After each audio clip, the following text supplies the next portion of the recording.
Hello students, कैसे हैं आप लोग। देखिए, हम लोग डिटरमिनर्स की एक्सरसाइज कर रहे हैं और इसी के अंतर्गत आगे बढ़ते हैं। एक सेंटेंस आपके सामने है, ऊपर लिखा हुआ फिल इन द ब्लैंक्स, यानी खाली स्थान में आपको ऑप्शन में से एक शब्द भरना है। सेंटेंस है, he fell down a flight of stairs, वो सीढ़ियों से नीचे गिर गया, एंड ब्रोक रिब, और उसने अपनी रिब तोड़वा ली। देखिए, रिब का मतलब होता है पसली, आप कह सकते हो। रिब, आपकी जो पसलियां होती हैं वो रिब कहलाती है। क्या इस्तेमाल करें, देखिए रिब आपका क्या है, नाउन। अब इस नाउन से पहले खालिस्तान है तो कौन सा डिटर्मिनर आप यहां यूज कर सकते हैं। Broke his rib, broke up rib, broke a rib, broke the rib. He fell down, वो गिर गया, ए फ्लाइट ऑफ स्टेयर्स, सीढ़ियों से वो नीचे गिरा, एंड ब्रोक रिब, और उसने पसली तोड़वा ली। देखिए, किसकी पसली तोड़वा ली, ही आपका सब्जेक्ट है और ही के हिसाब से यहां पर क्या बनेगा, जी हाँ, हिज रिब। तो ही के अकॉर्डिंग यहां पर क्या बनेगा, ही फेल डाउन, वो गिर गया, a flight of stairs, and broke his rib, और उसने अपनी पसली तोड़वा ली। तो ही के अकॉर्डिंग यहां पर हिज का यूज होगा। देखिए, ब्रोक के साथ अप नहीं करेंगे, अगर आप ब्रोकअप करेंगे इट मींस ये क्या बन जाएगा, ब्रेकअप। ब्रेकअप की सेकंड फॉर्म ब्रोकअप होती है। ये होता है किसी से संबंध विच्छेद कर लेना, संबंध तोड़ लेना, ब्रेकअप कर लेना आप बोल देते हो, वो ब्रेकअप होता है। और ऐसा कोई सेंस यहां पर नहीं है, इसलिए हम लोग आपका यूज नहीं कर सकते। ही के अकॉर्डिंग यहां पर क्या होगा, जी हाँ, हिज का ही यूज होगा। He fell down a flight of stairs and broke his rib, वो सीढ़ियों से नीचे गिरा और उसने उसकी पसली तोड़वा ली। तो ही के अकॉर्डिंग यहां पर हम लोग हिज का ही यूज कर सकते हैं। चलिए आगे बढ़ते हैं। नेक्स्ट है, the doctor advised him, doctor ने उसको एडवाइस किया, सलाह दी, टू रेस्ट फॉर डेज, कि कुछ दिन वो आराम करे। देखिए, डेज है, नाउन है, और ये नाउन कौन सी फॉर्म में है, जी हाँ, प्लूरल फॉर्म में है। और प्लूरल फॉर्म में होने का मतलब ये काउंटेबल नाउन है। अब काउंटेबल नाउन के साथ हम लोग फ्यू का यूज कर सकते हैं। ऑप्शन में हमारे पास फ्यू ही है, few, a few, the few या फ्यूअर। देखिए, फ्यूअर जो है ये कंपैरेटिव डिग्री बना के लिखा गया है, और कंपैरेटिव डिग्री तब इस्तेमाल होती है जब हमारे पास क्या होता है, आगे देन का यूज होता है, लेकिन देन हमारे पास नहीं है, इसलिए हम लोग फ्यूअर का यूज नहीं कर सकते। अब बताइए, फ्यू, अ फ्यू या the few. The doctor advised him, doctor ने उसको सलाह दी, टू रेस्ट, आराम करने की, फॉर डेज, कुछ दिन आराम करने की सलाह दी। देखिए, अब वो उतने दिन आराम करेगा, उतना आराम करेगा जिससे कि उसको फायदा हो, इट मीन जिससे कि उसकी बॉडी को रिलैक्स मिले। तो पॉजिटिव होगा, ये नेगेटिव वर्ड है यहाँ पे। जी हाँ, डॉक्टर ने उसको कुछ दिन आराम करने की सलाह दी। अगर हम लोग फ्यू का यूज करेंगे तो ये नेगेटिव होगा, फ्यू डेज का मतलब ना के बराबर, इट मीन वो आराम नहीं करेगा। तो अब हमारा सेंटेंस गलत माना जाएगा। द फ्यू भी नेगेटिव मीनिंग ही देता है, पॉजिटिव हमारा क्या है, जी हाँ, अ फ्यू है। उतना जितना कि आपका उद्देश्य पूरा हो जाए, उतनी संख्या अगर आपको दर्शानी है जिससे कि आपका उद्देश्य पूरा हो जाए, तो वो हमारा अ फ्यू होता है। The doctor advised him, doctor ने उसको सलाह दी, to rest for a few days, कि वो कुछ दिन आराम करे, यानी इतने दिन पर्याप्त रूप से आराम करे जिससे कि उसका स्वास्थ्य ठीक हो जाए। पॉजिटिव सेंस हमें देना है तो हम लोग अ फ्यू का ही इस्तेमाल करेंगे। चलिए आगे बढ़ते हैं। नेक्स्ट है, all just are respectable, all सभी लोग जो हैं, जस्ट आर रेस्पेक्टेबल, रेस्पेक्टेबल सम्माननीय है, सभी लोग सम्माननीय है, सम्मान के काबिल हैं। ऑफ देयर नेचर, बीच में ब्लैंक आपके लिए छोड़ा गया है। Irrelevant of their nature, इमैटेरियल of their nature, irresponsible of their nature या इररेस्पेक्टिव ऑफ देयर नेचर। देखिए, इररिलेवेंट का मतलब होता है असंगत, बेकार का, व्यर्थ का, जिसका कोई लेना देना नहीं है मुद्दे से, वो इररिलेवेंट कहलाता है। उल्टा हमारा होता है रिलीवेंट, रिलीवेंट जो तर्क संगत हो, मुद्दे से जुड़ा हुआ हो, इररिलेवेंट वो अतार्किक हो, असंगत हो। मटेरियल उल्टा है हमारा इमैटेरियल, ये इसका अपोजिट है, इसका मीनिंग भी असंगत, अतार्किक ही होता है, मटेरियल से जुड़ा हुआ नहीं है, यानी मुद्दे से जुड़ा हुआ नहीं है, असंगत या अतार्किक इमैटेरियल कहलाता है। इररेस्पॉन्सिबल, देखिए रेस्पॉन्सिबल होता है जिम्मेदार, इररेस्पॉन्सिबल गैर जिम्मेदार, और इररेस्पेक्टिव, देखिए इररेस्पेक्टिव होता है निरपेक्ष रूप से, यानी किसी की भी साइड नहीं लेते हुए, बिना ध्यान दिए हुए भी आप कह सकते हो।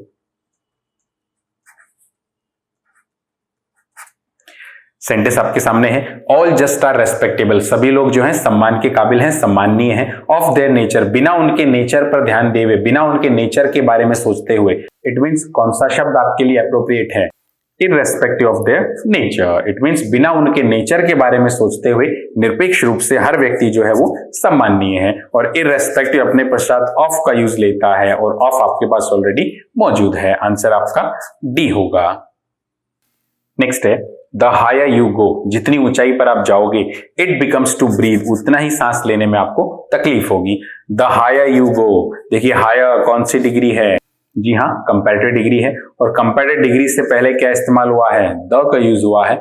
हमने बात की थी एडजेक्टिव्स पढ़ते समय, अगर हमारे पास सेंटेंस दो क्लास में बटा हुआ है और दोनों ही क्लास में किसी परिवर्तन की अवस्था का जिक्र हुआ है तो प्रत्येक कंपैरेटिव से पहले हम लोग द का ही यूज करते हैं। द हायर यू गो, जितनी ऊंचाई पर आप जाओगे उतना ही सांस लेने में दिक्कत होगी, यानी आगे भी हमें कंपैरेटिव डिग्री का ही यूज करना है। और उस कंपैरेटिव से पहले क्या इस्तेमाल होगा? द का ही यूज होगा। सेंटेंस में ऑप्शन देखिएगा, द मोस्ट डिफिकल्ट, देखिए मोस्ट डिफिकल्ट सुपरलेटिव है इसलिए ये हमारा आंसर नहीं हो सकता। द डिफिकल्ट ये भी हमारा आंसर नहीं हो सकता। डिफिकल्ट ये भी आंसर नहीं हो सकता। कंपैरेटिव डिग्री हमारी कौन सी है? जी हाँ, मोर डिफिकल्ट ही कंपैरेटिव है और उससे पहले द का यूज भी है, तो हमारा आंसर क्या हो जाएगा? जी हाँ, बी आपका आंसर है। द हायर यू गो, जितनी ऊंचाई पर आप जाओगे, the more difficult it becomes to breathe, उतना ही सांस लेना आपके लिए मुश्किल हो जाएगा। ब्रीथ सांस लेना, आंसर आपका बी है। नेक्स्ट है द लेम बॉय ट्राइड, उस लेम बॉय ने ट्राइड कोशिश की टू क्लाइंब अप, ऊपर चढ़ने की, द स्टेयरकेस, सीढ़ियों से, विदाउट हेल्प, बिना मदद के। देखिए विदाउट के अंदर नॉट छुपा हुआ है, ये एक नेगेटिव वर्ड है। अब ऑप्शन में देखिएगा नेगेटिव के लिए कौन सा शब्द इस्तेमाल होगा?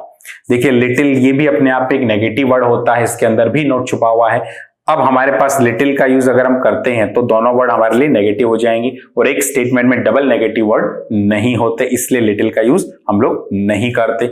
सम का यूज जो है वो नेगेटिव में नहीं होता। मैनी जो है ये काउंटेबल के लिए इस्तेमाल होता है, अपने बाद में प्लूरल का नाउन लेता है, लेकिन हमारे पास नाउन या ऑप्शन में क्या है? जी हाँ, हेल्प है, प्लूरल नाउन हमारे पास नहीं है, तो मैनी का इस्तेमाल भी हम लोग नहीं कर सकते। एनी का यूज हम लोग नेगेटिव के साथ करते हैं। एनी जो है वो नेगेटिव स्टेटमेंट में इस्तेमाल होता है और विदाउट अपने आप में एक नेगेटिविटी को छुपाए हुए है। इट मींस हम लोग किसका इस्तेमाल करेंगे? जी हाँ, एनी का ही यूज होगा। The lame boy tried to climb up the staircase without any help, बिना किसी की मदद के। एनी जो है वो नेगेटिव स्टेटमेंट के साथ चलता है और विदाउट हमारा एक नेगेटिव वर्ड है, इसके अंदर नॉट छुपा हुआ है, इसलिए हमारा आंसर क्या हो जाएगा? जी हाँ, एनी हमारा आंसर है। नेक्स्ट सेंटेंस है ही वॉज एन स्विमर। देखिए स्विमर से पहले ब्लैंक है और उससे पहले एन का यूज हुआ है। इट मींस यहाँ पे जो भी शब्द आएगा उसकी इनिशियल साउंड क्या होनी चाहिए? जी हाँ, वोवेल होनी चाहिए। इट मींस ऑप्शन में हमारे पास एलिजिबल है, एबल है, ओल्ड है, एक्सपर्ट है, सभी के पास इनिशियल साउंड वोवेल के रूप में मौजूद है। आगे पढ़ते हैं sentence. But was swept away by a storm. He was an swimmer, वो एक तैराक था, बट लेकिन वॉज स्वेप्ट अवे, देखिए स्वेप्ट अवे होता है बहाकर ले जाना।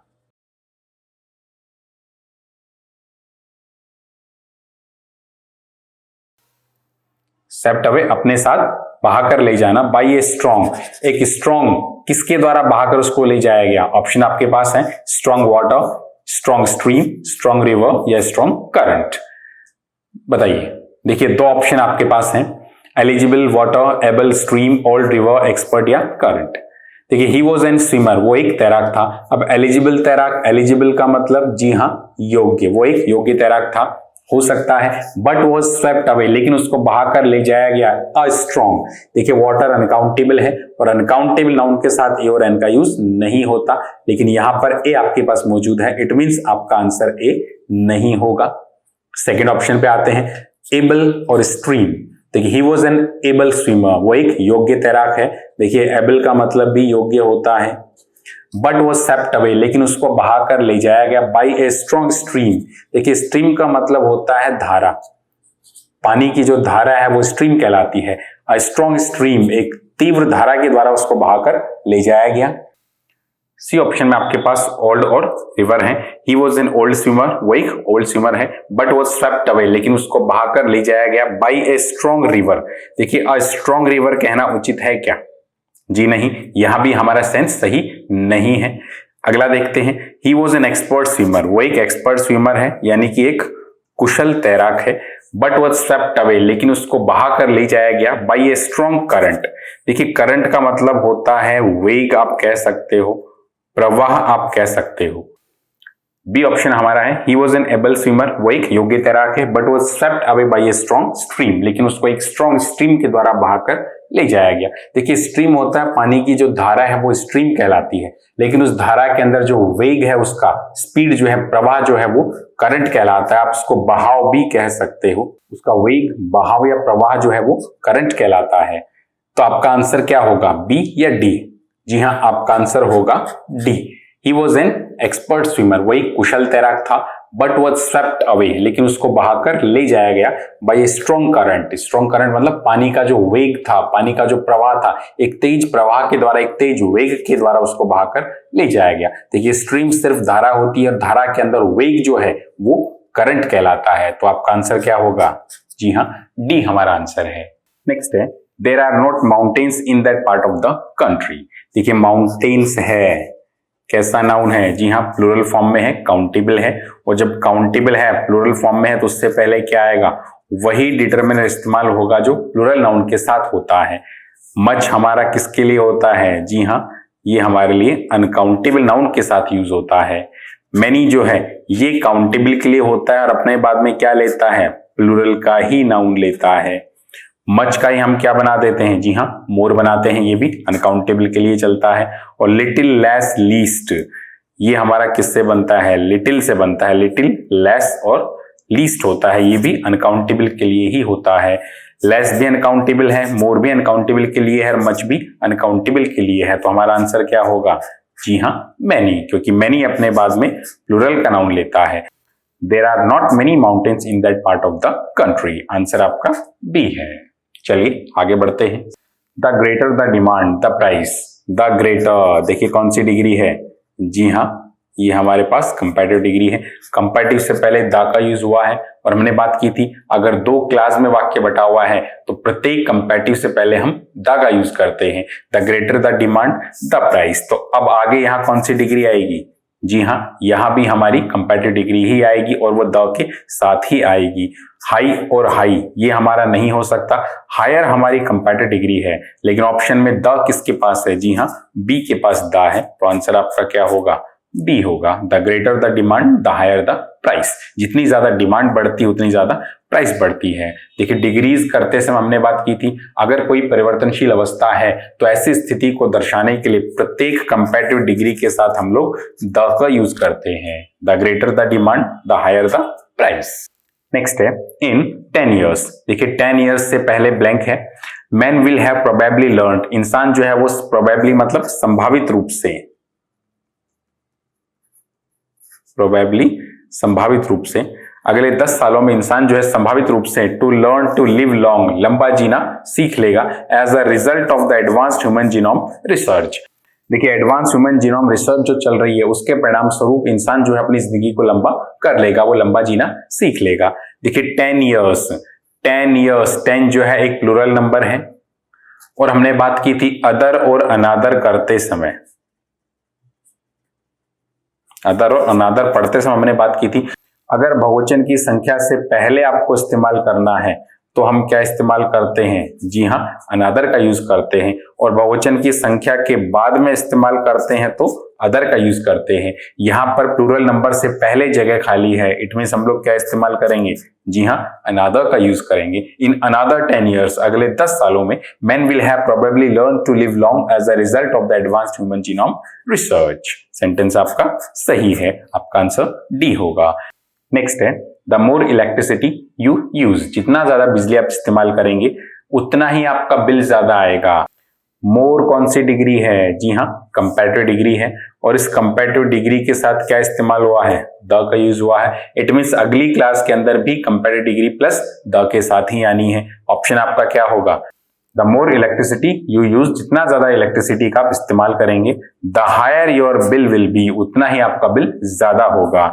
कंपैरेटिव डिग्री प्लस द का यूज हुआ है, आंसर आपका डी है। The more electricity you use the higher your bill will be, जितना ज्यादा इलेक्ट्रिसिटी का आप इस्तेमाल करेंगे उतना ही आपका ज्यादा बिल होगा। दोनों कंपैरेटिव डिग्री से पहले हम लोग द का ही यूज करेंगे। नेक्स्ट है, there were 2 small rooms in the beach house. Beach house, beach होता है समंदर किनारा, उस समंदर किनारे के पास जो घर है उसमें 2 छोटे रूम हैं।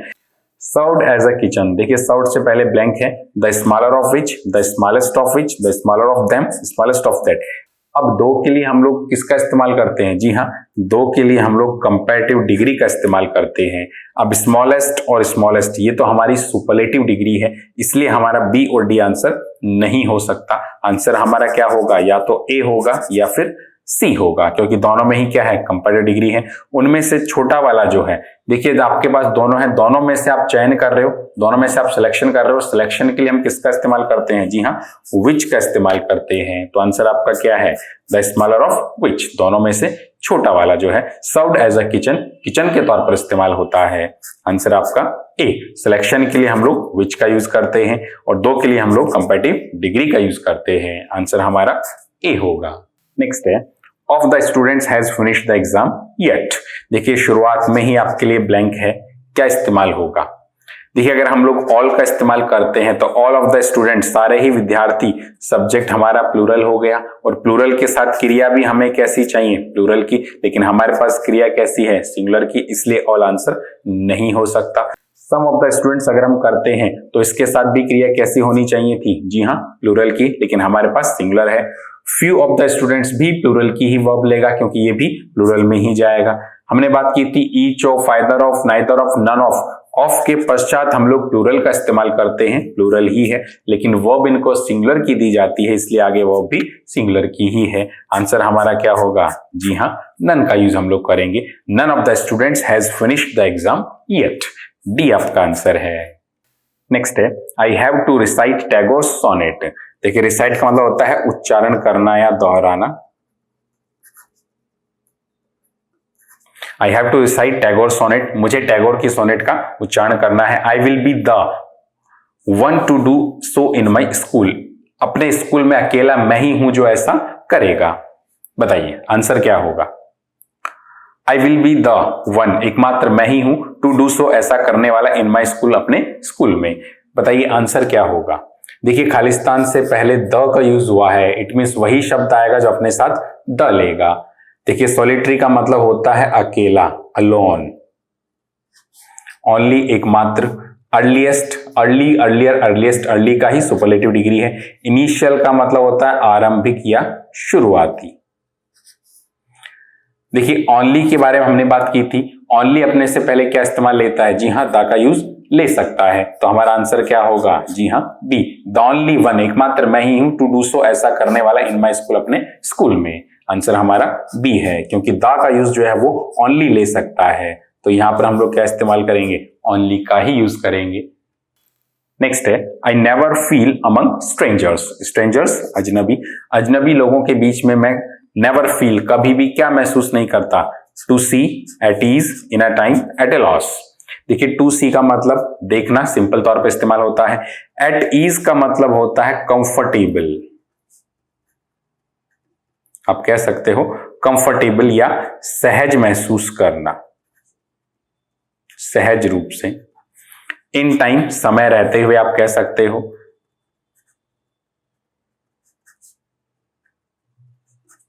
और एट ए लॉस का मतलब होता है जब आपको पता ना पड़े कि क्या बोलना है, क्या काम करना है। इट मीन्स कंफ्यूज आप कह सकते हो। एट ए लॉस का मतलब कंफ्यूज्ड।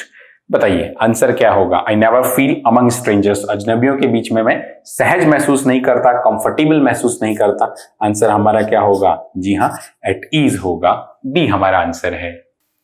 नेक्स्ट है Australian and European are there among the tourist. देखिए ऑस्ट्रेलियन साउंड कैसी है? जी हाँ, वोवेल साउंड है, और वोवेल साउंड होने की वजह से क्या इस्तेमाल करेंगे? जी हाँ, एन का यूज होगा।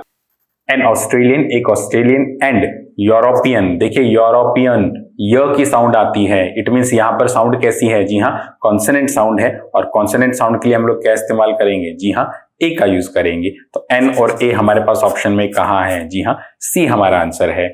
N Australian and a European are there among the tourists. Answer आपका सी है। नेक्स्ट है वी हैड मनी लेफ्ट, हमारे पास पैसे लेफ्ट बचे हैं। अब बचे हैं या नहीं बचे हैं, आगे पढ़िएगा सेंटेंस। सो इसलिए we went out for a meal, इसलिए हम लोग खाना खाने के लिए बाहर गए थे। देखिए हमारे पास पैसे थे इसलिए बाहर गए थे या नहीं थे इसलिए बाहर गए थे। जी हाँ, we went out for a meal, हम लोग बाहर खाने के लिए गए क्योंकि हमारे पास पैसे थे। किसी व्यक्ति के पास पैसे होंगे वो तभी बाहर जाएगा। इट मीन्स यहां मीनिंग हमें पॉजिटिव चाहिए।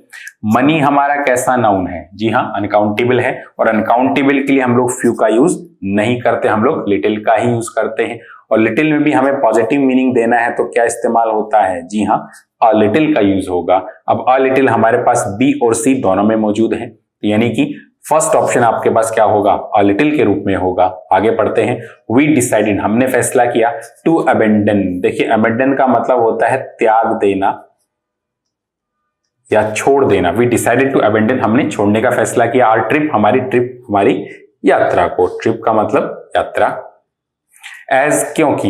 वी हैड मनी लेफ्ट, क्योंकि हमारे पास पैसे बचे थे। देखिए हमने हमारी यात्रा को छोड़ने का फैसला किया, अबेंडन करने का फैसला किया क्योंकि हमारे पास पैसे थे या नहीं थे?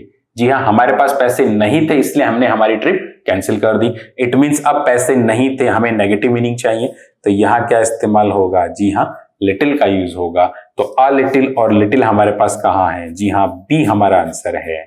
We had a little money left, so we went out for a meal. We decided to abandon our trip as we had little money left. B हमारा आंसर है।